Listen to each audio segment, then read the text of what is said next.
ನಮಸ್ಕಾರ ವೀಕ್ಷಕರೇ, ತಮ್ಮೆಲ್ಲರಿಗೂ SRG5 ಯೂಟ್ಯೂಬ್ ಚಾನಲ್ಗೆ ಸ್ವಾಗತ. ಏನಪ್ಪ ಅಂದ್ರೆ ಇರಾನ್, ಇಸ್ರೇಲ್, ಅಮೇರಿಕ ವಾರ ತುಂಬ ಏನಂತ ಭೀಕರತೆ ನಡೆದಿತ್ತು. ಟ್ರಂಪ್ ಅವರು 10 ದಿನಗಳ ಕಾಲ ಯುದ್ಧ ವಿರಾಮನ ಘೋಷಣೆ ಮಾಡ್ತಾಯಿದ್ರು. ಮಾಡಬೇಕಾದ್ರೆ ಇನ್ನೂ 1 ಅವರ್ ಇತ್ತು. ಈ 10 ದಿನಗಳ ನಂತರ ತುಂಬ ಭೀಕರವಾಗಿ ದಾಳಿ ನಡೆಯುತ್ತೆ ನಿಮ್ಮ ಮೇಲಂತಂದು ಅಮೇರಿಕ ಕೂಡ ಟ್ರಂಪ್ ಅವರು ಹೇಳಿದರು. ಒಂದು ಗಡುವು ಇನ್ನೊಂದು ಗಂಟೆ ಇತ್ತು. ಆ ಗಂಟೆಯಲ್ಲಿ ನಡುವೆ 2 ವಾರಗಳ ನಂತರ ಕದನ ವಿರಾಮ ಘೋಷಣೆ ಮಾಡಿದರು. ಸೀಸ್ ಫೈರ್ ಅಂತಂದು ಘೋಷಣೆ ಮಾಡಿದರು. ಪಾಕಿಸ್ತಾನದ ಮಧ್ಯಸ್ಥಿಕೆಯಲ್ಲಿ ಇಸ್ಲಾಮಾಬಾದಲ್ಲಿ ಮೀಟಿಂಗ್ ನಡೀತು. 2 ವಾರಗಳ ನಂತರ 2 ವಾರಗಳವರೆಗೂ ಸೀಸ್ ಫೈರ್ ಅಂತಂದು ಘೋಷಣೆ ಮಾಡಿದರು. ಕದನ ವಿರಾಮ ಘೋಷಣೆ ಮಾಡಿದರು. ಘೋಷಣೆ ಮಾಡಿದಾಗ ತುಂಬ ಎಲ್ಲರಿಗೂ ಖುಷಿ ಆಯಿತು. ಏನಪ್ಪ ಯುದ್ಧ ನಿಂತಲ್ಲ, ಮತ್ತು ಮಾತುಗಳು ನಡೀತಾ ಇರ್ತಾವೆ. ಕದನ ವಿರಾಮ ಆದ ನಂತರ ಮಾತುಕತೆ ನಡೀತಾವೆ, ಶಾಂತಿಯಿಂದ ಮಾತುಕತೆ ನಡೆಯುತ್ತೆ ಅಂತಂದು ಎಲ್ಲರಿಗೂ ಕೂಡ ತುಂಬ ಖುಷಿಯಾಗಿತ್ತು. ಯಾಕಂತಂದ್ರೆ ಅಲ್ಲಿಂದ ಬರೋದು ಪೆಟ್ರೋಲ್, ಡೀಸೆಲ್, ಗ್ಯಾಸ್ ಕೂಡ ಆ ಒಂದು ಇದರಿಂದ ಬರ್ತೈತಿ. ಹಾರ್ಮೋಸ್, ಸ್ಟ್ರೇಟ್ ಆಫ್ ಹಾರ್ಮೋಸ್ ಮೂಲಕನೇ ಬರ್ಬೋದು. ಎಲ್ಲ ಇಡೀ ಜಗತ್ತೇ ಖುಷಿಯಾಗಿತ್ತು ಯುದ್ಧ ನಿಂತಲ್ಲಪ್ಪ ಅಂತಂದು. ಇನ್ನೇ ನಿಂತು ಎಲ್ಲ ಯುದ್ಧ ವಿರಾಮ ಆದಮೇಲೆ ಇಸ್ರೇಲ್ ಲೆಬನಾನ್ ಮೇಲೆ ದಾಳಿ ನಡೆದಿದೆ. 100 ಕ್ಷಿಪಣಿಗಳ ಮೂಲಕ ದಾಳಿ ನಡೆಸಿದೆ. ಎಂಥ ಒಂದು ನೀಚ ಕೃತ್ಯಕ್ಕೆ ಇಳಿದಿದೆ ಇಸ್ರೇಲ್. ಲೆಬನಾನ್ ಮೇಲೆ ದಾಳಿ ನಡೆಸಿದೆ. ಇದಕ್ಕೇನು ಹೇಳ್ತೀರಾ ನೀವು?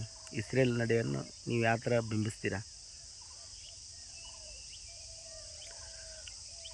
ಮತ್ತು ಏನಪ್ಪ ಅಂತಂದರೆ ಇರಾನ್ ಮೇಲೆ ಕೂಡ ಅಟ್ಯಾಕ್ ಮಾಡಿದೆ. ಇರಾನ್ನ ಲಾವನ್ ಅಂತ ಒಂದು ತೈಲ ಸಂಗ್ರಹಗಾರದ ಮೇಲೆ, ತೈಲ ಸಂಗ್ರಹದ ಒಂದು ಜಾಗದ ದ್ವೀಪ, ಲಾವನ್ ದ್ವೀಪದ ಮೇಲೆ ದಾಳಿ ನಡೆಸಿದ್ದಾರೆ. UAE, ಅರಬ್ ಕಂಟ್ರೀಸ್ ಮತ್ತು ಇಸ್ರೇಲ್ ಎರಡೂ ಕೂಡಿ ಅಲ್ಲಿ ದಾಳಿ ನಡೆಸಿದೆ.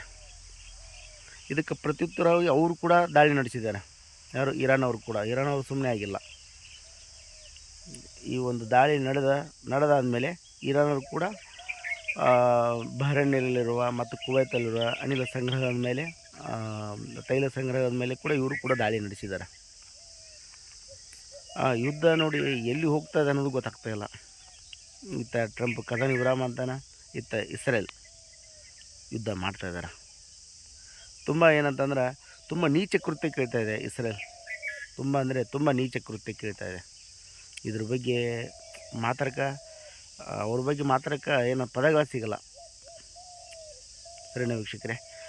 ಇನ್ನು ಏನಂತಂದ್ರೆ ಲೆಬನಾನಲ್ಲಿ ನಡೆದಂಥ ದಾಳಿಯಲ್ಲಿ ಎಷ್ಟು 233 ಜನ ಸಾಯ್ತಾರೆ, 1000 ಜನವರೆಗೂ ಇಂಜ್ಯೂರ್ ಆಗ್ತದೆ. ತುಂಬ ಭೀಕರ ದಾಳಿ ನಡೀತೈತಿ. 100 ಕ್ಷಿಪಣಿಗಳ ಮೂಲಕ ಭೀಕರ ದಾಳಿ ನಡೀತೈತಿ. ವಿಡಿಯೋದಲ್ಲಿ ಕೂಡ ನೀವು ನೋಡಬಹುದು. ಸರಿನಾ ವೀಕ್ಷಕರೇ? ಏನಪ್ಪ ಈ ಯುದ್ಧ ಯಾವ ಹಂತಕ್ಕೆ ಹೋಗ್ತದೆ ಗೊತ್ತಾಗ್ತಾಯಿಲ್ಲ. ಯಾವ ಹಂತಕ್ಕೆ ಹೋಗ್ತದೆ ಗೊತ್ತಾಗೋದಿಲ್ಲ. ಮತ್ತೇನಪ್ಪ ಅಂತಂದ್ರೆ ಅಮೇರಿಕ ಕೂಡ ವಾರ್ ಮಾಡಿದಾಗ ನಾವು ಟ್ರಂಪ್ ಅವರು ಹೇಳಿದರು, ಈ ಕದನ ವಿರಾಮದ ಮುಂಚೆ ಟ್ರಂಪ್ ಅವರು ಏನು ಹೇಳಿದ್ರಪ್ಪ ಅಂದ್ರೆ, ನಾವು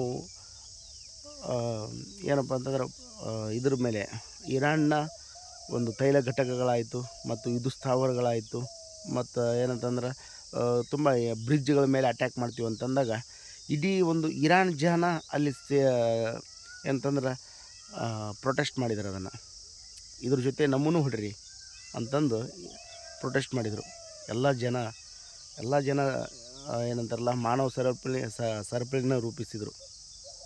ಇರಾನ್ ಜನ ಅಷ್ಟು ಬೇಗ ಒಪ್ಕೊಳ್ಳಲ್ಲ. ಯಾಕಂದ್ರೆ ಅವ್ರು ಹೇಳ್ತಾರೆ, ಆ ಒಂದು ಟ್ರಂಪ್ ಅವ್ರು ಹೇಳಿದಾಗ, ಇದ್ರ ಜೊತೆ ನಮ್ಮ ಮೇಲೆ ಅಟ್ಯಾಕ್ ಮಾಡಿ ನಾವು ಕೂಡ ಸಾಯ್ತೀವಿ ಅಂತಂದಾಗ ಟ್ರಂಪ್ ಅವರು ಏನೋ ಒಂದು ಇದಾಯ್ತೇನೋ ಅವರಿಗೆ. ಯಾಕಂದರೆ ಇಡೀ ರಾಷ್ಟ್ರಗಳು, ಇಡೀ ಜಗತ್ತೇ ಬೈತಾಯಿದ್ದಾರೆ ಟ್ರಂಪ್ಗೆ, ನಿನಗೆ ಯುದ್ಧ ಬೇಕಿತ್ತ ಅಂತಂದು. ಇಸ್ರೇಲ್ ಇರಾನ್ ಯುದ್ಧದಲ್ಲಿ ಇವನು ಸಿಕ್ಕಾಕೊಂಡ ಟ್ರಂಪ್. ತುಂಬ ಏನಂತಂದ್ರೆ ಆ ಒಂದು ಮಾನವ ಸರಪಳಿ ನಿರ್ಮಿಸಿದಾಗ ಟ್ರಂಪ್ ಅವರು ಯುದ್ಧ ವಿರಾಮನ ಘೋಷಣೆ ಮಾಡಿದ್ರೇನೋ. ಘೋಷಣೆ ಮಾಡಿ ಒಂದು ಏನಂತಾರೆ, ಒಂದು 3-4 ತಾಸಾಗಿಲ್ಲ, ಮತ್ತೆ ಯುದ್ಧ ಮಾಡ್ತಾಯಿದ್ದಾರೆ. ಇಸ್ರೇಲ್ ಅವರು ಲೆಬನಾನ್ ಮೇಲೆ ಯುದ್ಧ ಮಾಡ್ತಾಯಿದ್ದಾರೆ. ಯುದ್ಧ ಎಲ್ಲಿ ಹೋಗ್ತಾ ಗೊತ್ತಿಲ್ಲ ಸ್ನೇಹಿತರೆ. ಆದರೂ ಕೂಡ ಇರಾನ್ ಅವರು ಯಾವುದೇ ಥರ ಹಿಂದೆ ಸರಿಯಲ್ಲ ಅಂತ ಹೇಳ್ತಾಯಿದ್ದಾರೆ. ಇವರು ಕೂಡ ಅಟ್ಯಾಕ್ ಮಾಡಿದ್ದಾರೆ. ಕುವೈತ್ ಮೇಲೆ, UAE ಮೇಲೆ ಅಟ್ಯಾಕ್ ಮಾಡಿದ್ದಾರೆ. ಮುಂದೆ ಏನಾಗುತ್ತೋ ಗೊತ್ತಿಲ್ಲ ಸ್ನೇಹಿತರೆ. ಯಾಕಂದರೆ ನಾನು ಈ ಯುದ್ಧದ ಬಗ್ಗೆ ತುಂಬ ಬೇಜಾರಾಗ್ತದೆ, ಈ ವಿಡಿಯೋಸ್ ಮಾಡೋಕ್ಕೆ ಬೇಜಾರಾಗ್ತದೆ. ಆದರೂ ಕೂಡ ಮಾಡಲೇಬೇಕು ಅನ್ನಿಸ್ತು ಇವತ್ತು. ಯಾಕಂದರೆ ಒಂದು ಇಸ್ರೇಲ್ ಇಂದು ಕ್ರೂರಿತನವನ್ನು ನೋಡಿ ವಿಡಿಯೋ ಮಾಡಬೇಕನ್ನಿಸ್ತು. ಇಸ್ರೇಲ್ ಬಗ್ಗೆ ಈ ಒಂದು ಕದನ ವಿರಾಮ ಉಲ್ಲಂಘನೆ ಮಾಡಿದ್ದು ಇಸ್ರೇಲ್. ಆ ಒಂದು ಇಸ್ರೇಲ್ ಬಗ್ಗೆ ನೀವೇನು ಹೇಳ್ತೀರಾ ಕಮೆಂಟ್ ಮುಖಾಂತರ ತಿಳಿಸಿ ಸ್ನೇಹಿತರೆ. ಮತ್ತೆ ಮುಂದಿನ ಸಿಗೋಣ. ಎಲ್ಲರಿಗೂ ನಮಸ್ಕಾರ.